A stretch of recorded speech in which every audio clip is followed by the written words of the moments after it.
morning, everyone. So, the agenda right now is we're going to have a flower offering for Master Ching Hai.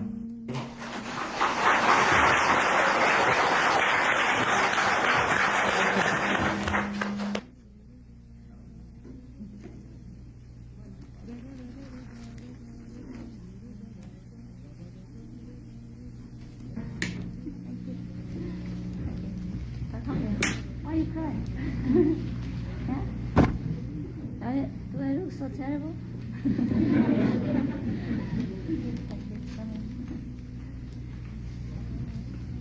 you. Okay. Wow. So today all the deities got so many flowers. Thank you for coming early and thank you for waiting. You know what happened? Do you have an They keep me waiting at home. I was ready on time, and then they say, Master, nobody was here. So I think maybe I have a nice holiday.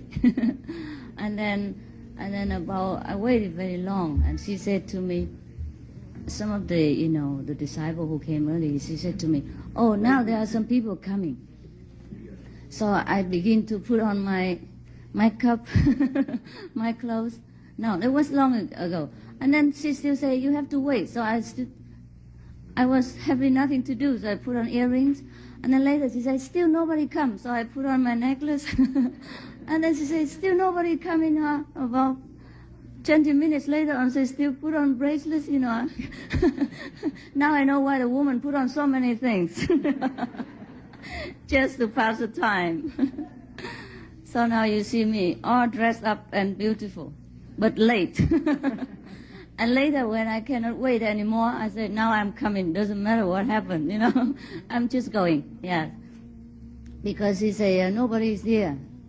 Not yet. And not many people. I said, never mind. Doesn't matter how many, I will come.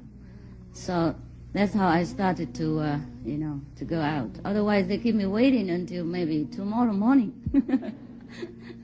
Because she's used to with a big lecture. When I go lecture, there's a big, huge hall and so many people. So today for her, it's like nobody.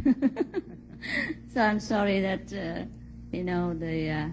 fellow practitioner kept you waiting. I should have come earlier. But if I listened to them, I wouldn't have come. You know what I mean? So you still love me as usual, huh? Thanks. So Tony. I would like to introduce Jeffrey McGordy. Is that right? McGordy. Sorry, Jeffrey. He's going to share with us a spiritual experience. Beautiful. Please give him a warm welcome. Hello. Thank you so much. That's really beautiful. Maybe you really can teach me to sing like that too. I found out about the Master about a year ago. A disciple gave me a sample booklet. And immediately after seeing the picture and reading the booklet, I was just started being filled with joy and really excited because everything the Master said in the book was totally the truth, and it was in total harmony with my own feelings inside. It was like an echo of my own voice of what I thought was the right way, the right thing. So I brought the book home, and immediately I started to sing the Master's name, just coming out of me, singing praise for the Master and praying to the book and praying to the Master. For a couple of days this went on, and I started to feel a change already within me. It was like I was floating, or all the energy inside me was condensed and brought up to the top of my head here. And when I looked around, I felt really blissful because everything seemed perfect and there was nothing wrong. I was totally satisfied with everything. And I never had this type of experience before. It was a contentment that I really can't describe. It's not like anything else. So after feeling this, I started to think, maybe you're going a little crazy or something. I find myself, the book, I've read books by spiritual masters before, but this book, it's not too big. It's kind of thin. I was thinking, you know, it's very thin. Why are you getting so excited about such a small book? But I felt it must be master must be great if it's touching you this deeply, if you're having this kind of reaction to it. So I went back to the disciple and I borrowed a video. And when I watched the video, it confirmed my feelings, because when I saw the master in the video, the master was radiating light, and the energy. The video. Or maybe the TV. TV. Anyways, the energy coming from the video itself was so strong too that I could hardly stay conscious to watch it. And after that point, I started to hear the inner sound that the master had described about in her lectures and books.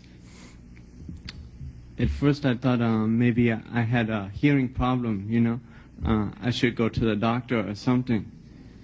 But after talking to some disciples, they said, oh, no, that's okay, the master is blessing you. So I continued to watch some more videos and wait kind of impatiently, very anxiously, for the master to come and give a lecture so I could get initiated and practice this sound and light method called the Kuan Yin. And the master came about 7 months after that time, and I got initiation in Washington, D.C. And when the master, I first saw the physical master, my heart just exploded, and my soul just ran in every direction, you know, and tears came pouring out of my eyes. It was like more than a mother, you know, more than missing your mother or any person. It was like missing your true self, you know, and seeing your true self and reuniting with it. So I got initiation, and at that point, I realized that I'm not the physical body, but I'm made up of finer qualities of sound and light, and that I understand my purpose here is not just to enjoy the material world, but is to find my true self and to bless the world around me.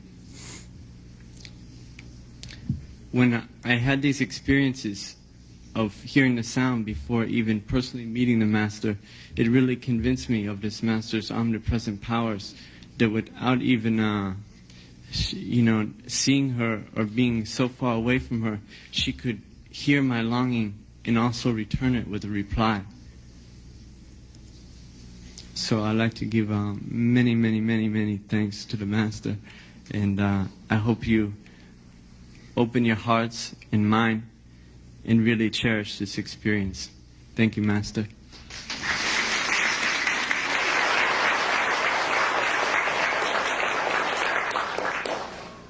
If we had time, I'd share a funny story with you too, but let's move on, and I would like to introduce Supreme Master Ching Hai.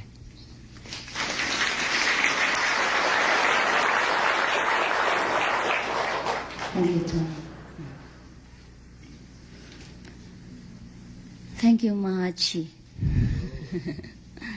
I just call you Mahachi, that would be fine. Thank you that so that we had the opportunity to see each other and also to have a devotional day to God in whatever form and name we may call this Supreme Godhead. I have to thank you and all of the people who have made this effort to push me here, because otherwise I wouldn't do anything. So every time I had a chance to give a lecture or to be in a gathering, then I'll be again thankful, because then I feel that I'm doing something right. But if nobody demand or request or push me into this kind of work, then I won't do anything. Yes, and I also don't feel anything about it. I mean, I don't feel regret or I don't feel remorse remorseful, yeah, that I don't do the job. But every time I'm in a lecture or have the opportunity to see people, I feel very grateful. Yes, that somebody had made the effort to push me to push me here. Otherwise, I just don't do it. I don't know why. I don't know why it's such a beautiful job, and I never desired to do. I don't know why. But every time I do it, I feel it's good. You know, it's good that I should do it. But then I never decide to do it again. And then if somebody push me out to to give a lecture or something, then I'm grateful again that I do it. Do you know what that is? Huh? Must be laziness, huh, I think. I really don't understand myself. People just saying that when you're enlightened and you're a master, you're supposed to know yourself. But I must confess, I don't know. I don't know. I can just equally be happy, stay home and sleep. So I really don't know. But when I'm here, I'm very happy and grateful that I'm here. And when I'm in bed and sleep, I'm happy and grateful that I sleep. So, but I truly am grateful that you have pushed me to come here, and you know, I feel just good, very good. Probably I become a little bit useful. So, and also the temple is useful, that we can gather together and have a nice devotional day to the Supreme God.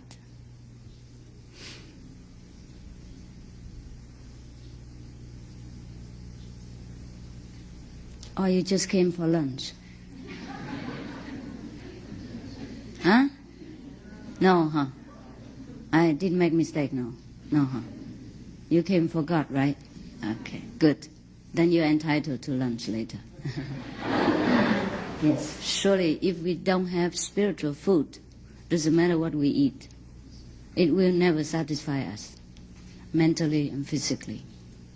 Therefore, therefore we keep getting hunger and hunger. Yeah, hungry and hungry again and again. And even we eat a lot of nice food and vitamin, we still get sick and sometimes distressed, yeah, and indigestion. In the Bhagavad Gita, it is mentioned that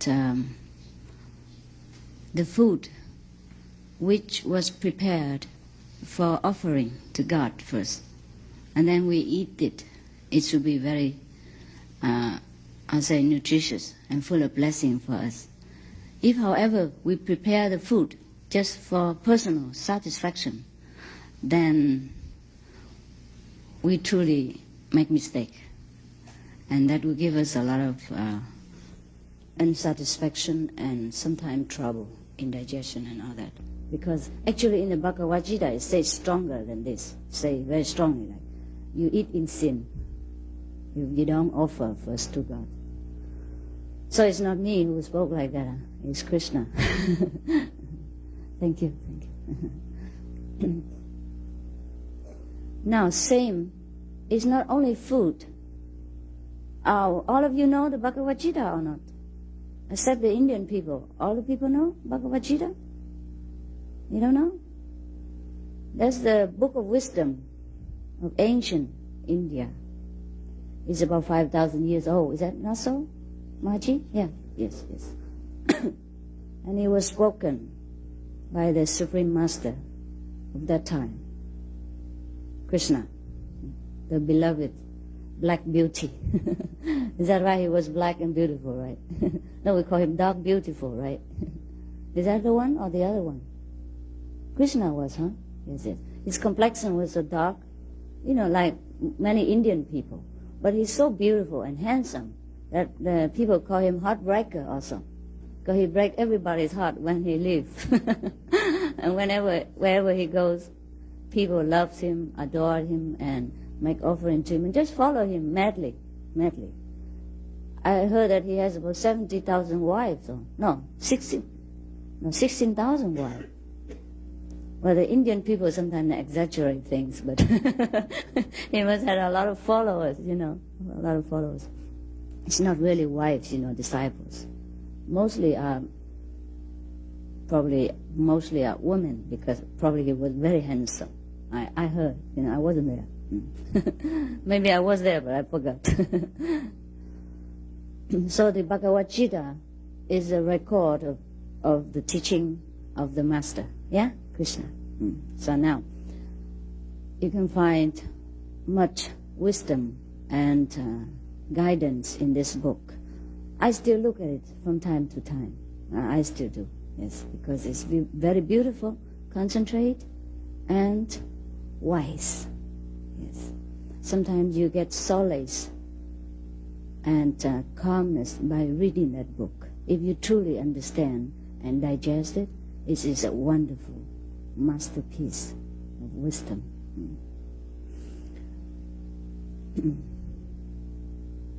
Many of the master of the past had connection with Indian law.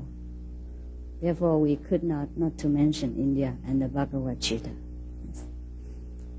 Even Milarepa, the great yogi of Tibet, yeah, Or should I tell another story again? Huh? The disciples should know Milarepa, no? I told many stories. Okay, now, even that great yogi of Tibet, his possession consisted of, maybe a pot and the Bhagavad Gita. Now, in that book, it is mentioned not only the food, that we should first prepare it in the spirit of offering to God before we take it. But everything else we do in life must be an offering, must be a sacrifice to the Supreme Spirit. In that case, we will never reap any bad or any good result out of that. Because bad result or good result bind us to this material world. Even if sometimes we cannot help ourselves, we become we lose our temper. We get angry, yes, and we know we shouldn't.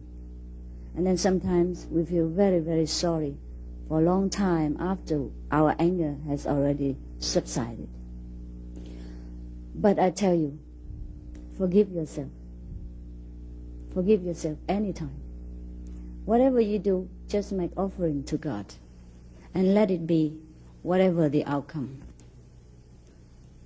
Because we are not the body anyhow. We are not the action. We are not the doer of anything in this world. Even if we are, suppose we are the doers, we still have to forgive yourself.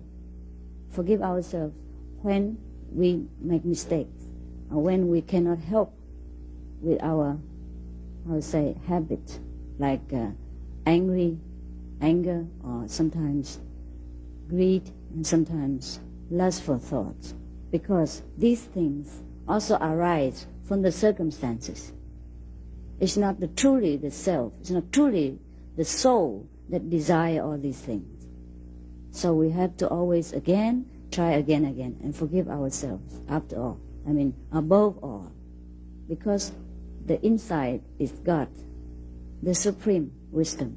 So we can't scold it, we can't abuse it, we can't be rude to it. You understand what I mean? So if we are angry with ourselves, we should be angry only with our habit. Yes, the habit, our accumulated habit. Or we should blame the situation also, not to blame the supreme wisdom, the real self, because the real self never err, never make any mistakes. Suppose we are even the doer, and we are in this society like this. Sometimes we get angry. It's not always our fault. Most of the time, it is not. Sometimes everything can make us angry. For example, you work in a company, and you work with the wrong personnel, right? Whatever you tell him, he just doesn't understand. or he understood, but he does the other way around. He just make you angry and angry and angry. And even you forgive him again and again, he repeatedly doing that. Very small thing, even small thing, irritates our mind and make us feel miserable. So it is good that we know that there is something else above the mind and above the body. Because the body is composed of only, material substance like earth, water, iron, yeah. Well, our iron inside is much enough to make a few nails, and water, yes, and earth, and maybe fire, the vital fire, so that the body will be warm and all that. And the mind is consisted of what? It's just a collection of all kind of informations, bad and good. And it is just like a computer. Whatever you program it, yeah? And when you push the button, it comes out the same, right? Come out the same.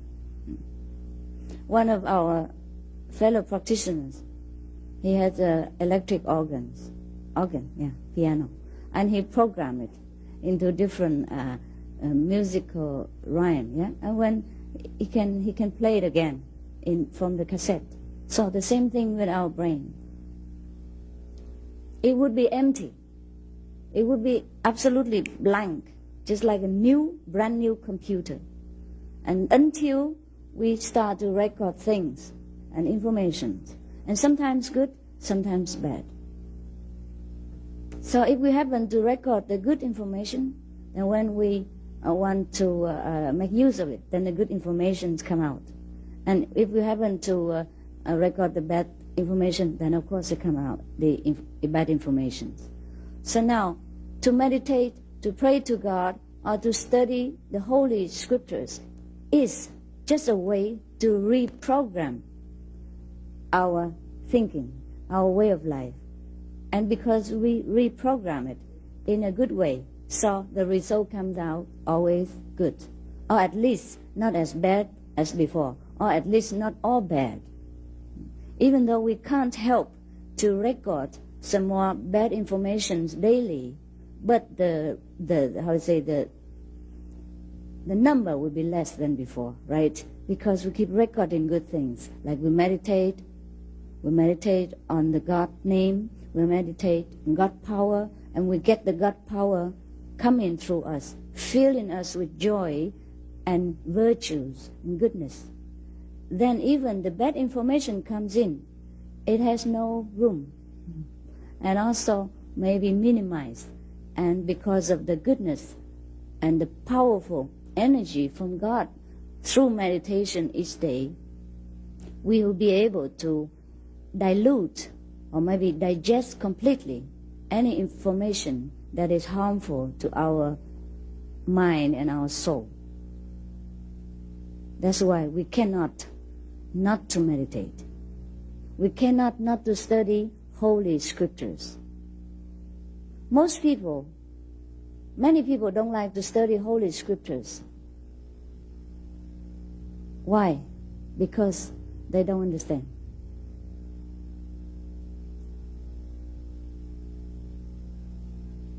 So I heard many of the holy men from churches, from temples, they complain that the young people or the people of today do not like to study scriptures, do not like to study holy book.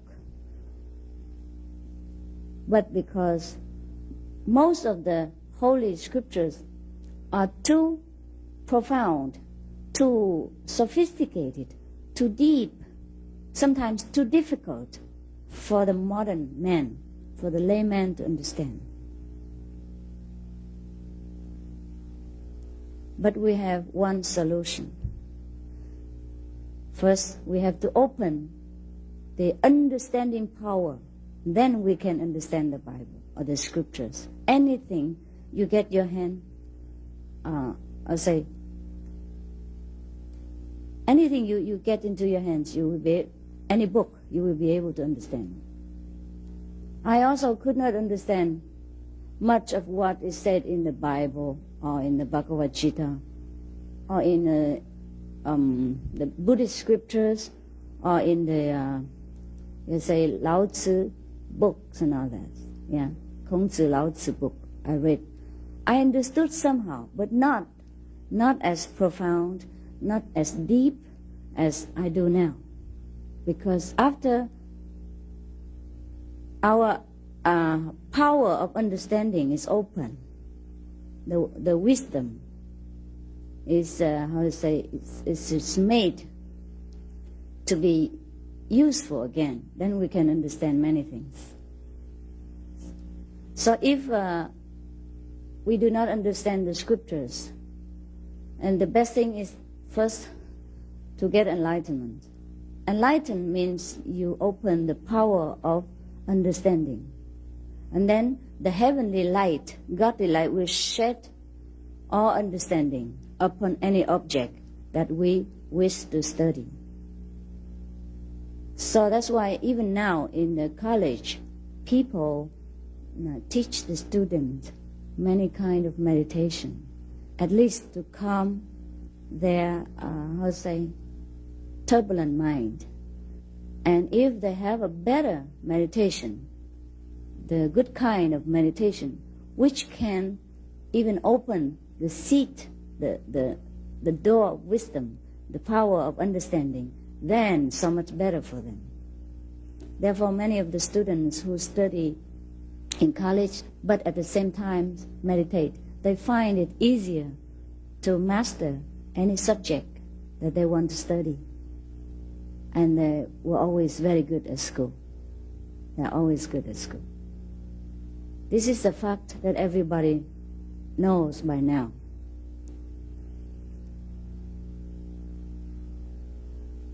Why is that we heard of reincarnation? Why there is reincarnation?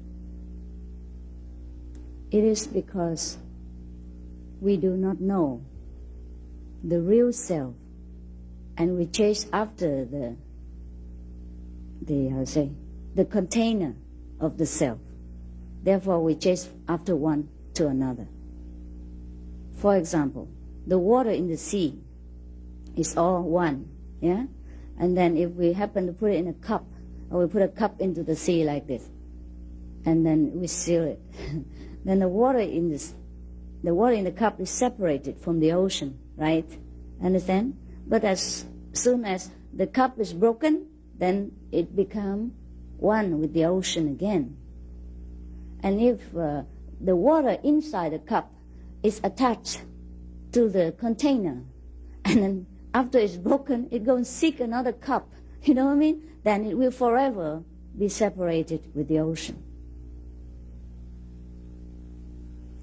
Similarly, our real self is not contained in this body. Never. Because it's all pervading. And this is just one of the stations, one of the things that, you know what I mean, contain a little bit of ourselves. Therefore, when we broke this limitation, we will be one with the whole. And we don't have to break the body to go out. There is a way to go out. For example, we don't need to break the cup to free the ocean, to free the water in the cup. We can just, you know, where it's leaking or there is a hole somewhere.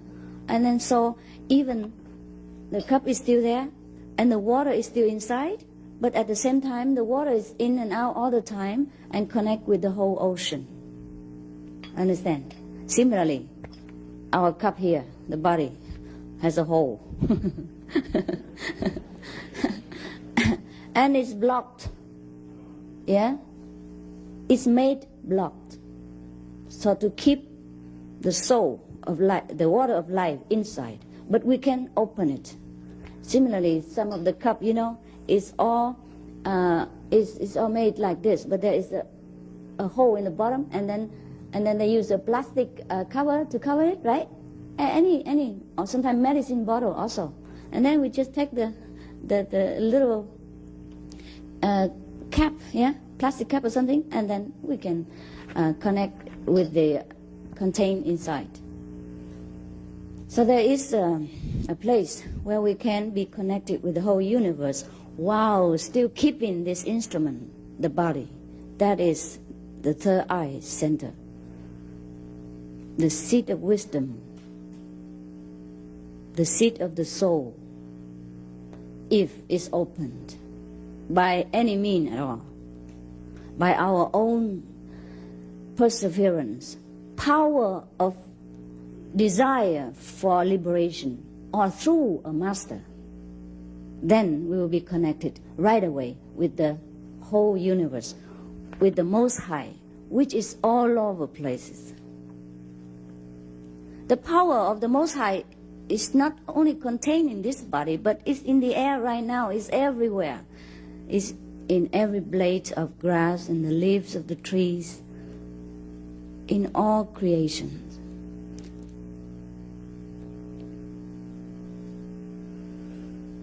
It is easier to open it if we have an experienced guide, who has already been connected with the whole universal power. Then that he is very powerful, because he doesn't use individual power anymore. He uses the whole universal power, understand?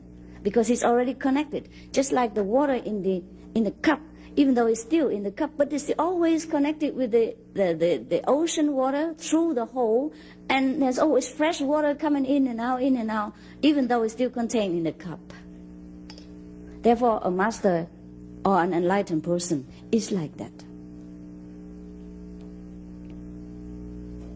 The initiated person are the one who has this, the connection, has the button open, yes. And the master is the one who realized the universal power. Even though we all have it, but the master is the one who realized it. It's just like if two persons have the same amount of money inherited from the father, but the one who knows it, who knows where it is, can use it, no? Right? And the other one, even though he has it, but he put it somewhere, or he never know where it is, can he use it? He cannot, right? Similarly, we are all the same. But if we know where to use our universal power, then we become master of ourselves, master of our destiny. And we can lead many of others to become master of their own destiny as well. Otherwise, even though we are equally great, but we don't know our greatness, and that's a waste of time. Therefore, we have to come back again, and again, in search for this treasure until we find it. Then our journey ends. Very simple. We are here to search for this forgotten treasure. And we never give up until we find it. That's why our life is never satisfied, never satisfactorily, because we always know there's something else greater than what we have right now. We always somehow know that we are not this container, the flesh. Because after we so-called die, the body is still there, but we cannot move. We cannot do anything. We cannot love any person. We cannot open our mouth. We cannot do anything at all. That means we are not the body. Something in the body is there to make the body move and work while we are living. Something in the body left when we die. So we cannot move any of our bodily instruments. So somehow we know. Very deep in our heart we know. Well, I know. I don't know if you know. You know, huh? You must know. That's why sometimes when you have time, right? When you are in trouble especially, and sometimes you sit down, you don't want to be with anyone. You just want to be alone. And then you think, and then you feel better and better. Because you thought there is something there. Something that sometimes comfort us in silence. I used to be like that before I know the Kuan Yin method. I used to pray a lot. I prayed to Buddha and I prayed to Jesus. I'm afraid one of them cannot hear. So I pray to anyone I know. Sometimes I pray to Krishna, or, Hindu God. There's no Hindu God, there's only God actually. Just sometimes God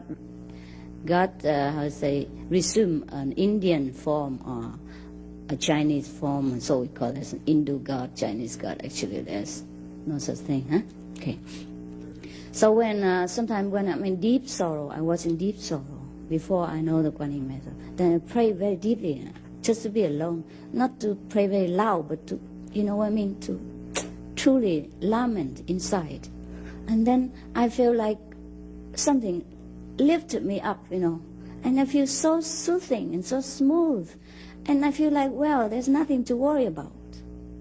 That is the time when we realize that something is greater than life. Something is always there to listen to us. Most people pray and they say they don't have the response because they don't pray deeply enough. That's why we have more response when we are in deep sorrow, because we truly are sincere at that time. And then we pierce through all the layers of pretending, of hypocrisy, and we pierce through our, false self, and we get in touch somehow, even briefly, with the true self. That's when we get the response. But I suggest that we don't have to wait until we are in deep sorrow to do this. That would be too traumatic, yes. So we have a better way to do. We practice it, even when we are not in sorrow. That would be better. We practice before we die. That would be better. So when we die, just like we walk from one room to the next, no problem. And we can walk out forever. We can break the whole cup and be united with the whole ocean. Or we can keep it. Or we can seek another cup in order to satisfy someone else's longing, or to help someone else. It's like the master. Sometimes the master reincarnate again and again into different bodies in order to help mankind. Some master just like to enjoy heaven, enjoy nirvana, and never want to go back again. Some master never, ever incarnated on this earth. No intention to do. Some master incarnate again and again in order to help the children who are suffering, who has the great treasure but don't know how to use it. Therefore, being very poor, poor and miserable. In India, people appreciate the masters very much. They worship the master even more than God because of this reason. They say, oh, what if the master and God appear right now, both of them appear right now, I would only worship the master. I don't care about God. They just it is just a kind of adoration and gratefulness to the master. Actually, they worship the master because of God. They worship God because of the master. Without master, they don't know that true God exists or not. Yes. And without God power, the master is also nothing. Understand? So we all came from God, whether it's master or not master.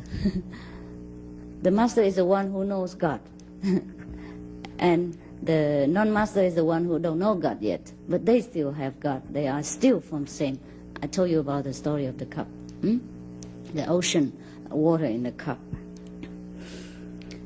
So at the time of initiation is, you know already, the button is pushed open, so then we can get in touch somewhat, to God, at least for some moments. And then we continue to do that every day until we completely realize that we are one with God. There's no separation.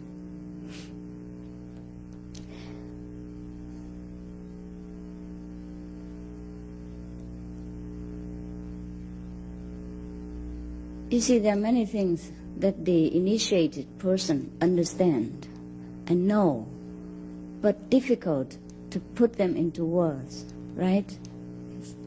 Me also.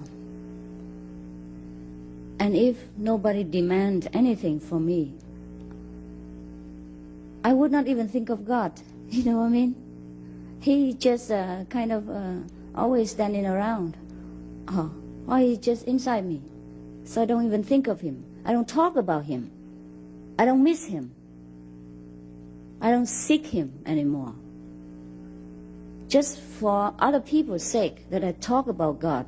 I talk about these things. And sometimes difficult for me to talk about God. Yes. Maybe that's the reason why I don't desire to go for lecture or anything like that, because I'm just satisfied wherever I am and whatever I do. The initiate people are mostly like that. Many of them have this satisfaction right away at the time of initiation and continue forever. And some of them have to wait sometimes to realize that they have found a treasure.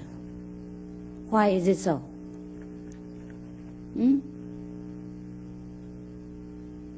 Some people curtain are thicker than others, right? Because we are obstructed by intellectual understanding and by many of the knowledge that we have accumulated during our lifetime, and we're proud of it, and cling to that. That's why we have forgotten that we are greater than this knowledge, greater than the PhD certificate, greater than the name that we are proud to have, like Dr. So-and-so, or I'll say such and such a position. We are greater than this, greater than any king on this earth. Sometimes we don't even realize that we have this ego, and that we are trapped into this ego. The Maya net. We don't even realize it until we practice more and more and more. And the more we practice, the more we realize that we are obstructed by our own habit, by our own collection of garbage, of a lot of nonsensical thinking. Is that right? Nonsensical? Oh, I forgot English. Yeah, it's the same. If we speak Chinese or Vietnamese all the time, we forget also English. Me too. Similarly, every day we're busy with our daily work, and we're busy with our worldly knowledge, and we think we know that much, this much, and then we forgot that we are the great one. We know more than that. We know above all these things, including these things. Now the greatest power, the great wisdom is so big like that, for example, so great, so pervasive. And then we use that great wisdom just to understand a little bit of the worldly knowledge, for example, your medical knowledge or lawyer knowledge or anything. And then we cling to that, the whole wisdom we use just to pay attention to this corner of the knowledge. Therefore, we forgot the whole. Understand what I mean? Yeah, that's it. And we thought we are very great already. We are this doctor and that PhD. I don't mean to talk about you. I say we, mean including myself. Sorry. So now we think we know that much. We are beautiful. We have this and this certificate and that. In fact, we lost the whole 99.9999% of our great wisdom just to pay for that much worldly knowledge. And in the end, we have nothing. Because this is ephemeral. This knowledge will change.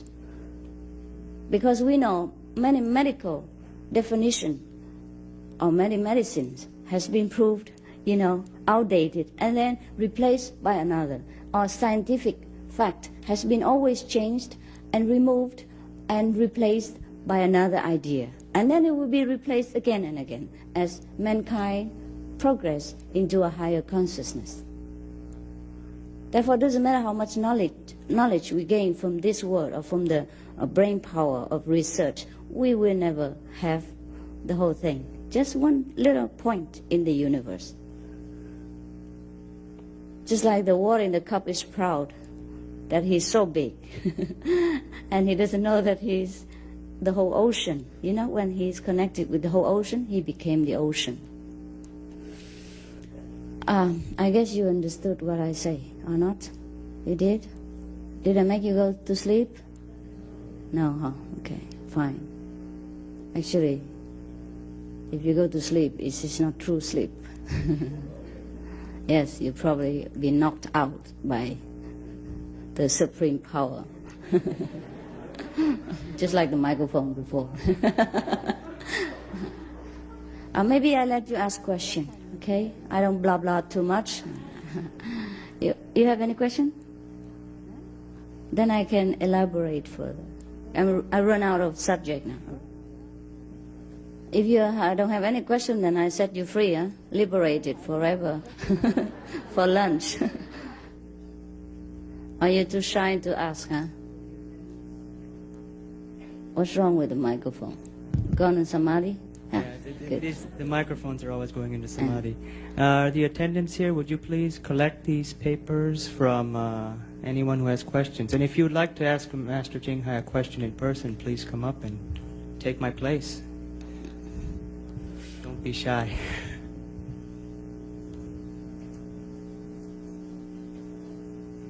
Okay. Okay, let me read the first question. Right.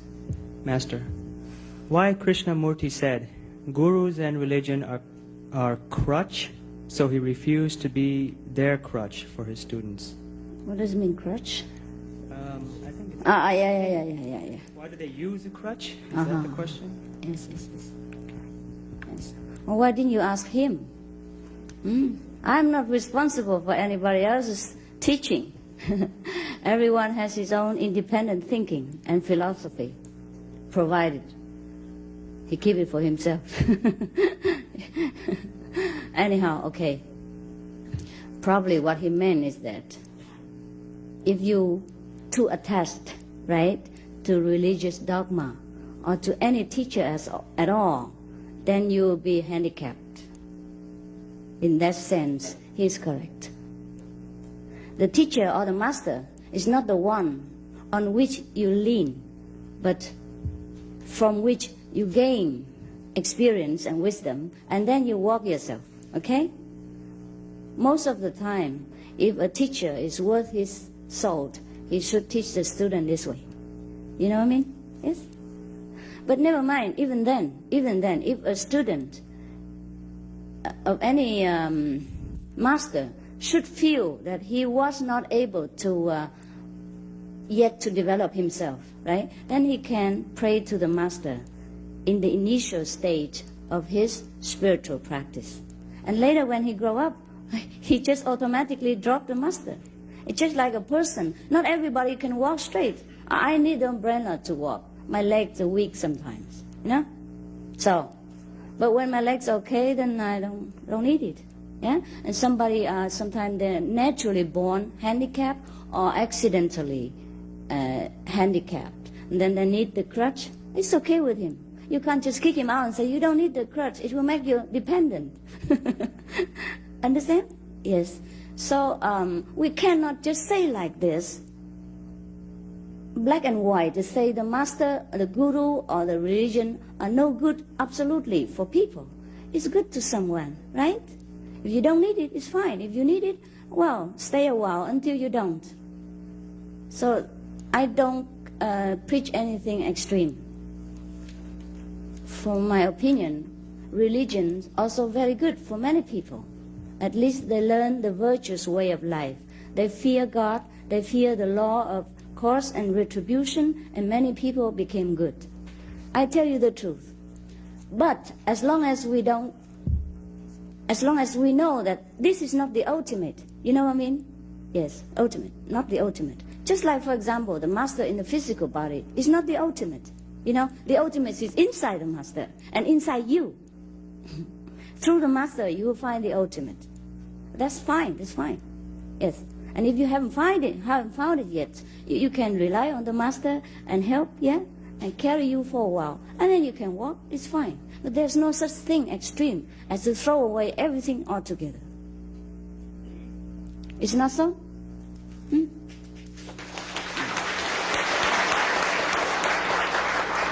If any answer not satisfactorily to you, you may respond or ask again. Master, how long have human beings been on this earth? Wow. I have to count on the fingers, no? Do you know how long? What for do we know how long? It's enough to work every day. It's been a long time. Some have reincarnated, some have been liberated, some come back again and again. So, if you want to count this, it's difficult. You can say, I'll say, eons has passed. Does one have to give up all other teachings, gurus, etc. when initiated by Master Ching Hai? If one doesn't become initiated, can one still pray to Master Ching Hai and receive her blessing? You don't have to give up your teaching and your teacher. I told you already. Yeah? And no religion. You don't have to give up religion either. For example, I am initiated. I used to talk about Bhagavad Gita. I used to talk about the Bible, the Buddhism, and other things, other masters, even past masters. So I didn't give up anything. I just enriched myself with more wisdom, more knowledge from different masters, past, present, and maybe future. The future master you can meet in the higher sphere because they have not yet descended on earth. But while in meditation, you can see the future master as well and learn from them. So you lose nothing, you only gain. Huh? Okay? And if you are not initiated, and you pray to the so-called Master Ching Hai, I don't know if she helped you or not. You have to ask her at that time. Maybe she does, maybe she doesn't. It depends on you, how sincere you are and your karma. Huh? Master, when I meditate, my mind, I cannot keep my mind concentrated here. It runs all over the place and it talks about all kinds of different subjects. How do I concentrate or meditate better? Is that the initiated or not? Are you initiated? Because I will answer differently. Who asked that question? Who asked this question? Yes. Okay. Yes. I don't have to show your face. If you're so lousy, don't stand up. That's why she didn't answer. Okay. So the problem is, that's why we have to go to group meditation, you see, because the concentrated power will help us. And we have to take time, yes. Some people can concentrate right away. Some people it takes a longer time. I have mentioned previously in the lecture. Also forgive yourself. The situation in this world is not conducive to our tranquil meditation and calm thinking. So, but try again and again. But in this world we have an advantage is that because this was so difficult for us to practice, therefore God's blessing is with us manifold. Yeah? So we walk one step and the master power will walk 10, 100 steps to help us. Yeah? So if we are in heaven and practice, it's not that lucrative. Yes. Therefore in heaven, if you want to practice, take longer time. For example, here, we practice 1 day is equal to in heaven 100 days. That's why many devas, heavenly beings, they like to be incarnated into human body in order to practice faster. Because here we have all kind of rubbing force like karma and situation and disaster and war and suffering and happiness. All this mixing. It's a kind of high degree fire to grill us, right? How you say that when you make the iron into a knife, I think? Huh? Oh, forge, yes. This fire will forge us into a strong, useful tool, yes, for ourselves and for the world. And while we are practicing here, we have also the opportunity to help our fellow beings, and therefore we gain more merit as well. For example, you meditate alone at your home, so you have only one personal merit. But if you, through your effort or through your eloquence, whatever, you be able to offer your place, for example, for 100 persons to meditate, then you have 100 more, merit to add up to your personal merit. So you have 100 times more quicker. You understand what I mean? Yes. Or you get another 100 persons to come in to get initiation. These merits are also yours, because after all, we are one. Yes? The more we connected with more the people, the more expand we become, and the greater we become. In terms of merit, mathematic-wise speaking, it's like that. Okay?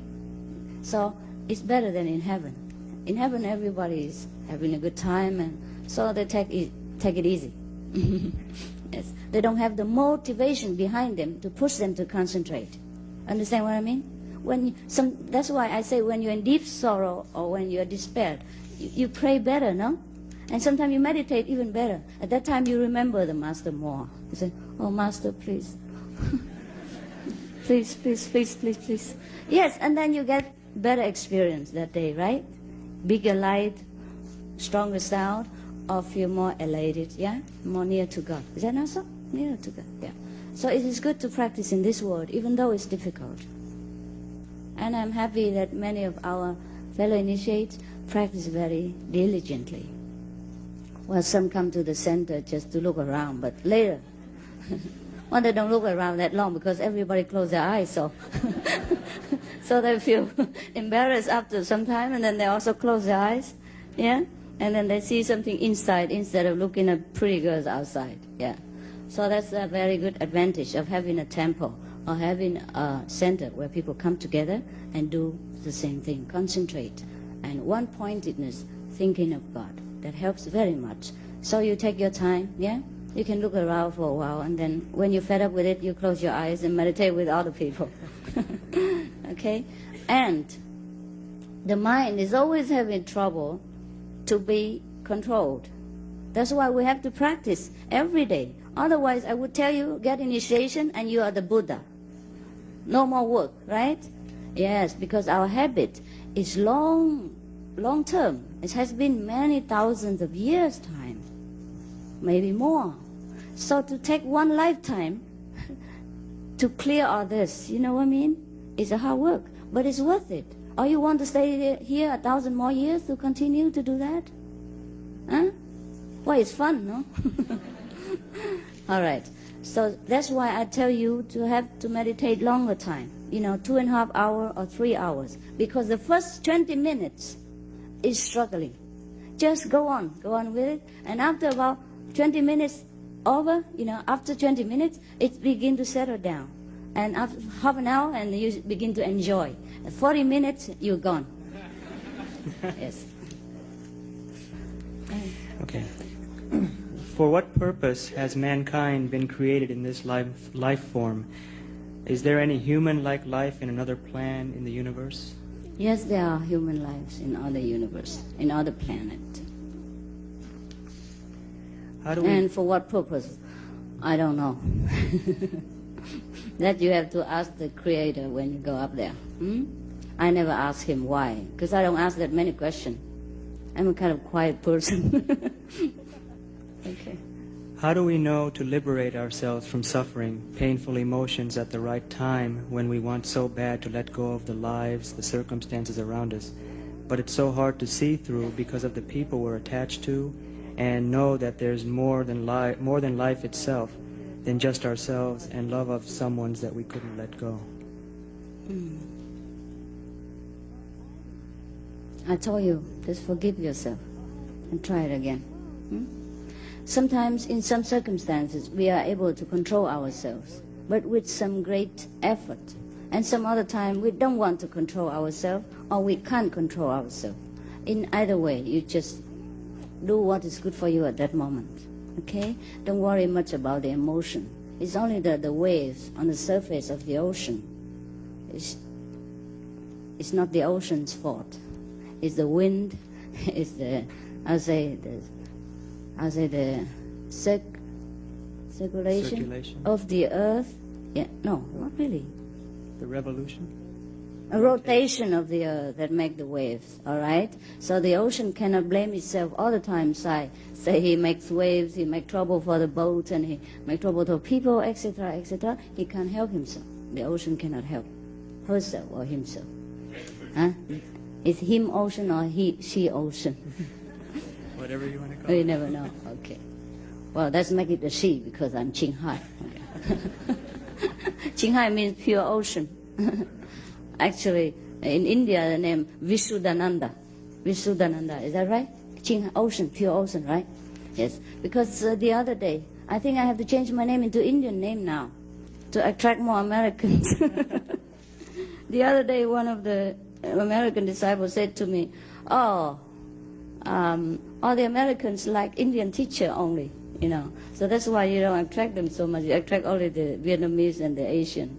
I said, okay, so why don't I change my name? He said, do you have an Indian name, by the way? I said, yes, I do. Visuddhananda. That's a translation of my name. Yes. Anything Ananda, da, da, da, we do. Sounds very much Indian. So now, you can call me Ananda, Vishnu Ananda, so it sounds very Indian, right? Okay. How do we attain inner peace or happiness in everyday life? How you attain that? How do we attain? Yes, slowly. After initiation. Yes. The more wisdom, the more this peace and grace from God we receive, the more peaceful our life will be. But only if you won't be a master. I can't promise you a peaceful life if you want to be a master. But if you are a disciple, everything perfect.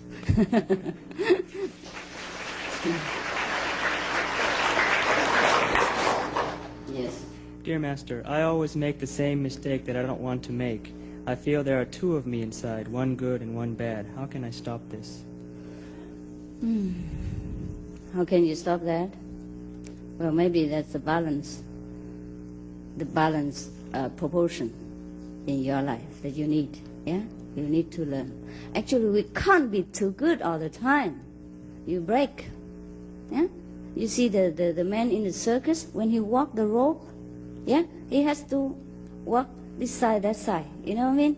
One time he's dipping in this side, and the other side the other time he's siding to this side. Otherwise, if he just walk like this, he will fall down. This life has two sides anyhow.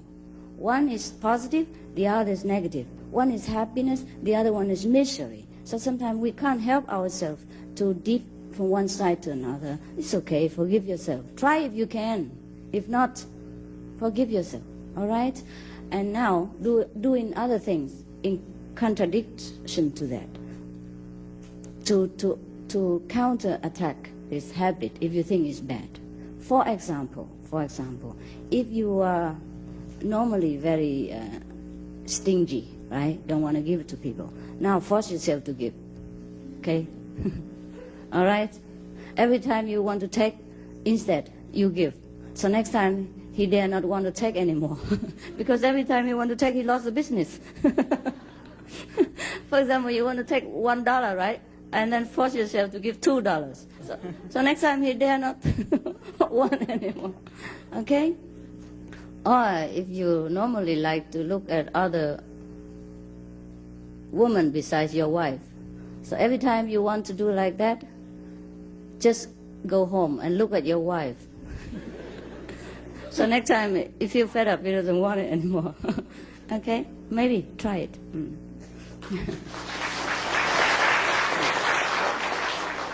Some religions are saying that the end of the world is coming. What is the true meaning of this saying?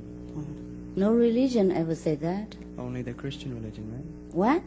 Christian Yeah, religion I said mean, so? the Bible. Bible didn't say we end at 2000, no? The Bible just have some revelation about some kind of destruction of the world, okay? But that is one man's experience only. And some of the people sometimes have this kind of experience. You know what I mean? When you enter into some kind of destructive past, when you have seen it before in your previous lives, and then now you saw it and you thought it will be this time for this earth. It's not true. Maybe you see the end of the other galaxy, the other planet, and then you've mistaken that for this world. Or sometimes you see it in the past, mistake it for this present time. And sometimes you see it in a very, very, very, very, very, very remote future, and you miscalculate the time. You thought it's now. That's why many prophecies never came true. Just recently, somebody in Kiev has predicted the end of the world, and then he shifted 3-4 times. She shifted 3-4 times. Supposed to be Friday, and then Friday is holiday, so it becomes Sunday, and then Sunday never came.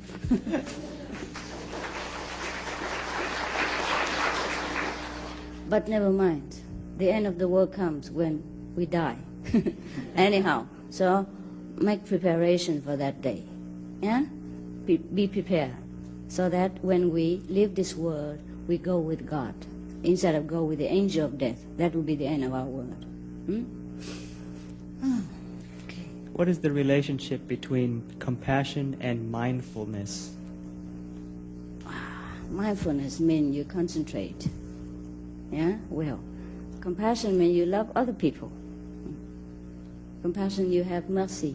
You love other beings. You love animals, love people. You don't want to harm them. You want to help them when they're in need. That's compassion. Mindfulness is the concentration degree you get when you meditate. Okay?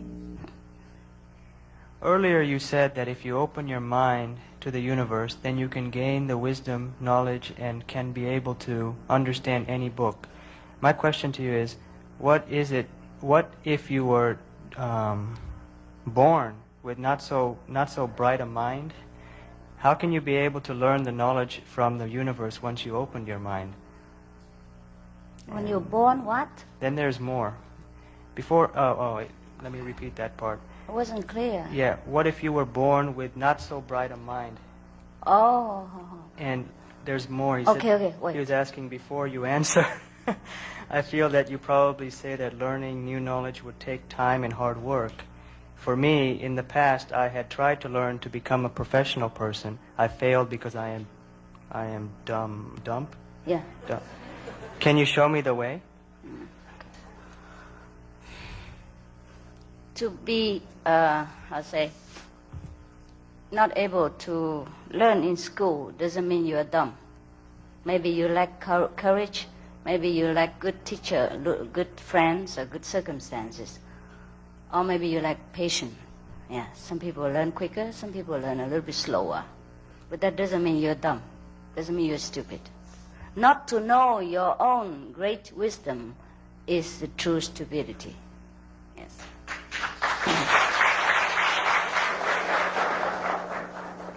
So I invite you to come for initiation and get to know your greatness, and then you will understand many things. Okay? Because everything I say, it's a big mouth. Talk too much. Yes. Anything without experience, it's just advertising. Yeah? You see, doesn't matter how much I tell you the orange juice in my cup is very good and it's very nutritious and it's good for you and a lot of vitamin C, and when you drink it, it quenches your thirst. But if you don't ever come in and drink it, doesn't matter how much I say, it's all big mouth. You understand what I mean? Nonsense. Talk too much. Yeah? So the best thing is just to drink it. Get enlightenment.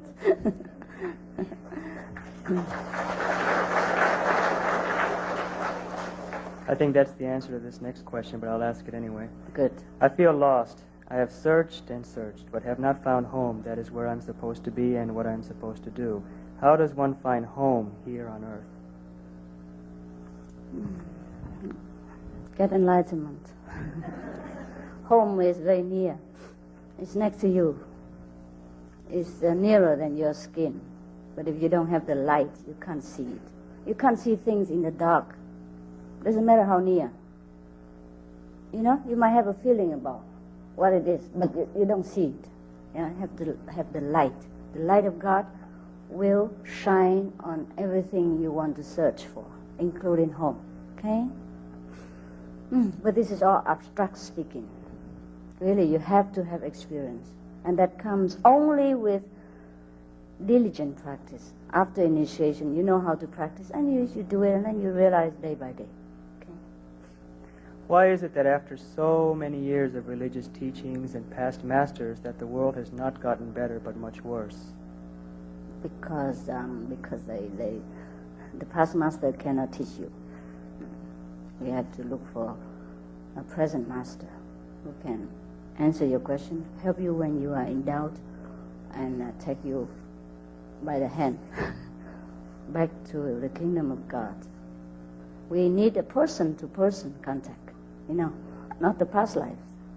Just like it doesn't matter how great the beauties of the past, you know, you cannot marry her. Cannot. I cannot produce children to you. Cannot produce the love feeling that you have with a living wife. I was taught in my fundamental Christian church that we were to pray only to God, not to Jesus, not to Virgin Mary, not to the angels, not to anyone or anything, but only to God, the Father of Jesus, the Creator of the universe. Why then are people praying to you as a master or to any master? I don't know. That's their problem. You see, just like before, somebody asked me if he doesn't want to get initiation, that means he doesn't want to get direct contact with God, can he pray to Master Ching Hai? What can I do about that? Well, if she prays, she gets the response, so she continued to pray. But I always advise that you go for initiation, right? And get contact directly with God and pray directly to God. That's the best way. But if somebody don't want to choose that way and they want to choose the second way, easier way, you know, no vegetarian, no 2.5 hour meditation, no rules, nothing, just want the benefit. Then she will pray to whomever, give her something, you know. And it happened that probably he prayed to Jesus or Buddha and doesn't get help, so she prayed to Ching Hai. And when she gets help, she keep praying again. People like that, they like profit. Yeah.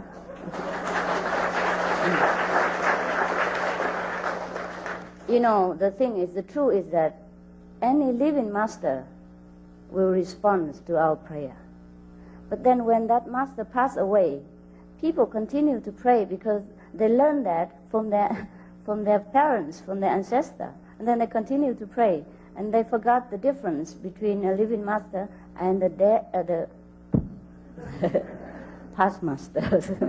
So they continue to pray to the past masters, and sometimes they blame that it doesn't help them. But actually, any master, when you pray to any master, that means you pray to God anyhow. You know what I mean? You know what I mean? Yes, because the master is connected with God. So you just pray to God. What is there inside except God? You think you pray to Ching Hai? Who is Ching Hai? When you think of her, who is he? Who is she? What is that? Only God resides in her body, nothing else there. So if you pray to her and she's connected with God, then it's the God that you pray to. Understand? Yeah.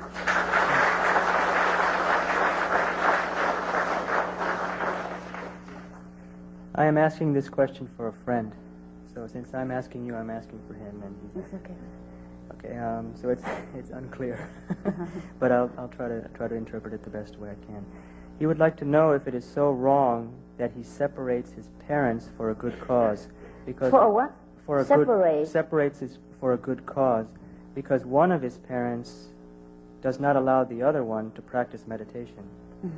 And he would like to know if his action, I think to separate them, is related to karma. And if he practices meditation, will that correct the wrong action that he did by separating them? And if I didn't interpret this correctly, please ask it yourself. That's the way I'm interpreting this question. never mind. You should let time take its course. Yeah? And whatever concern your parents, you don't worry. Okay?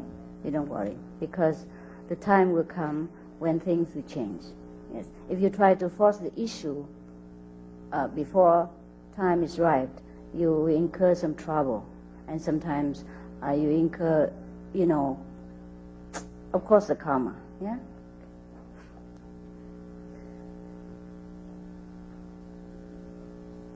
Master said that water in the cup is the same with water in the ocean, but because of our egos, which separates water from the cup of the ocean, is it right that meditation means making a hole at the bottom of the cup to have the water merge with the ocean? Initiation means that. Yes. Open the connected hole, and then so the water can come in and out all the time. So the water in the cup is the water in the ocean, and the water in the ocean is the water in the cup. Yes. And every day you meditate, it's just like water flowing in and out all the time, make it fresh. So the water in the cup is not become rotten and so. Final question, how should one meditate? You meditate the way you want. And if you don't know, you come for initiation and we help you, okay? Actually, you should not ask me any question at all. Because it doesn't matter how many answers you have. What's the use? The only best way is that we get enlightenment and know all the answers, or we get to the stage when we don't care for any answer at all, and then we set ourselves free forever from any inquisitiveness, from every, desire to know things. That is the time when we know everything. Whatever we need to know, we will know right away. And whatever we don't need to know, we still know it, but inside we don't use it. Understand?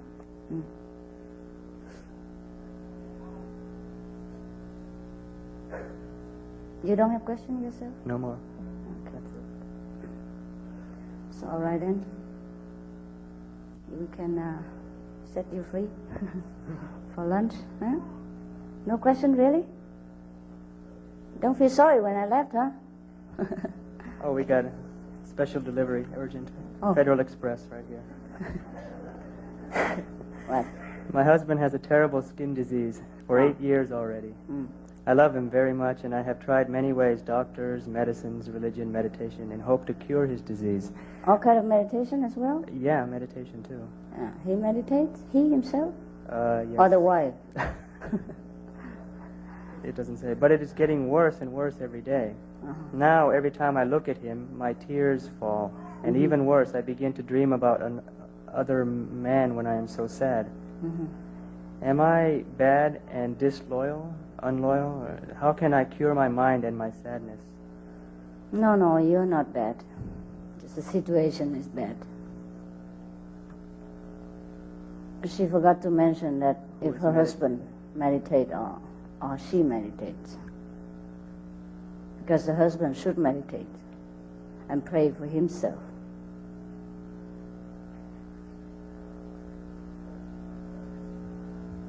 More question, right? Is God a person, a being, a supernatural entity, or what? All that and more. Now, everyone, when we have sickness, we should try to first accept it. Second, try to find a way to cure it. There must be some way to cure things. And above all, we have to pray to the Supreme Power to help us. Pray, but pray deeply. Sometimes the diseases are caused by past karma, past reaction, past retribution, that we have done something wrong or to harm somebody else, appearance. Therefore, now we have to reap this result. But after some times, if the karma wears off, then it begins to get better. But there are many ways to cure skin disease. I have seen many people with a lot of you know, I don't know what, very, very bad looking skin. But they still have the cure for it. So maybe you didn't search enough. You have to ask for many more ways to do it. Or tell your husband to pray himself, yeah, or meditate. Well, we don't. I cannot guarantee you that initiation will cure your disease or your husband's disease, because I don't want to attract people to come to our group just because of the physical condition. That's not enough to liberate you, because we are still clinging to the material instead of wanting God, the giver of all things. Once we truly want God, He will give. But if we only want the things, you know what I mean? Sometimes He gives, sometimes He doesn't. That's the trouble. In India, there was a story about a king who liked to give all his things to his subject. So he arrayed all his treasure around and tell everyone to come and take whatever they like. And people took diamonds, or took gold, or took treasure, took, antique cups and all that. And then everybody were happy to go home. One girl only, she didn't want nothing. She just walked straight up to the king and she said, "Are you also a gift?" "I only want this gift." Yes. So of course the king was very surprised and happy that somebody wants him for his sake, not the things that he gives. And then of course the king married her. And then everything belonged to her, no? Yes. The story is like that, no? You know the story, huh? Yes. And there's another story to prove it. If you still have time, are you hungry? I still have half an hour. I own you only half an hour now. There was a story about Shiva. You know Shiva? The god Shiva, is he here, by the way? Yeah, that's it, with the moon, half moon, and then the Tridad. Yeah. Okay, now that's him. I thought he was upstairs, but he's downstairs, so I can't find him. Shiva was one of the past masters, right? He's supposed to be the god of destruction. He destroyed, negativity. Yeah, actually, not destroy people. Some people misunderstand. So they worry that he destroyed him. So always keep blackmailing him with all kind of fruit and cakes. It's not the thing. So in the past, he meditated very deeply in the Himalaya. Yeah, he never woke up from meditation. Never, ever. Nothing steers him. So this is a legend from India, right? I don't know if it's true, okay? I just tell you, the power of God. So he meditate all the time in the Himalaya, deep in the meditation, never steer.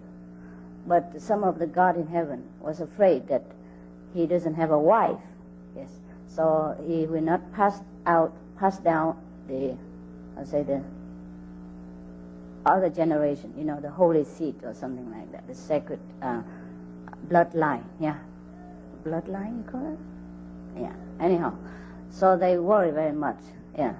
Because he was so holy and they want to have another, generation of this kind. So they send out a beautiful, fairy, yes. Her name is Parvati, is that right? Yeah, Parvati. Parvati? Parvati. Parvati, yes, okay. The name is correct, just my misspelling. Oh, no, my accent is not Indian. So then she was very beautiful, and her figure is enough to make all the men, fell down in battle. But she couldn't steer him. She tried all her best to kind of dance around him and make all kind of things, but he never steered out of meditation. So finally she was fed up, yeah. So she went to the other side of the mountain, a little bit longer way, selected a mountain range, and she sat there and meditated. She said, "Now, this is nonsense. I meditate on God and then I get liberation and eternal bliss. That's better than to chase a man who is like stone." Have no feeling, nothing. And me, so beautiful like this. And He never steered. Wow. And she was fed up, angry, and frustrated. So she went to the other mountain. Oh, forgot the mountain name. Kailash? No, huh? What's it? Kailash? Yeah? Oh, not bad, huh? Not bad for a Vietnamese Indian. Okay. So my memory is not better. I'm not that old after all. I just look old. So she went to Mount Kailash, which is the most, I can say, the most famous and holy mountain according to Indian belief. Yeah? It's very high.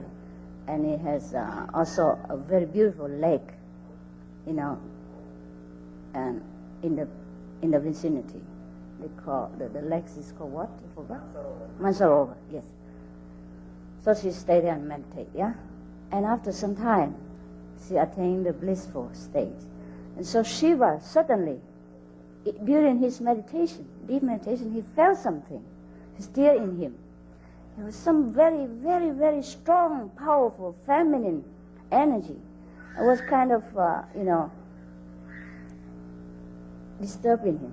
Not disturbed, but also disturbed, but making him feel very good and stir, excited somehow.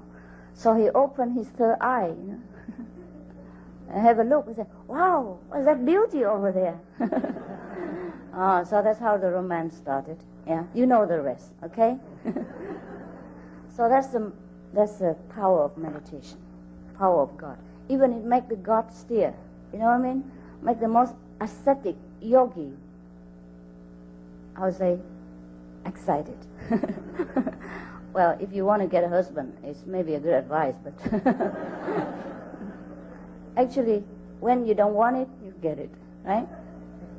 Parvati was trying her best to charm him, but she did not succeed because she tried with the ego, with the limited power of how to say, possessiveness and, mundane thinking. But when she became holy, her attraction became different. You see, why? Because his vibration is very holy. His standard is very high. If she used her mundane vibration and energy to attract him, how can he come down? You know what I mean? You have to be at least equal in order to attract the opponent. Therefore, if some of the girls or boys are not successful in catching our disciples, you better go and get initiation. Okay. Just a joke, okay? Just a joke. Actually, it's like that, yes. Many people have no attraction before. They suddenly, after initiation or meditate for some time, they begin to attract people. Not necessarily physically, just attract them. They just love them and they just want to be near them. It is because of your vibration, your loving God energy. You cannot conceal it. It will just radiate out and then attract people like magnet, because the self in themselves are also godlike. Yeah, so they just feel attracted to you. The same that people are attracted to the masters, but that is by no means a crutch. You know what I mean? It's just the self are attracted to the higher self. So after some times, they just realize that both of them are one. Therefore, who is there to get the crutch? Who is there to rely on whom? You understand what I mean? So actually, that is also the answer to that question about master and religion are crutch. Yeah, depends. Okay? So, have lunch.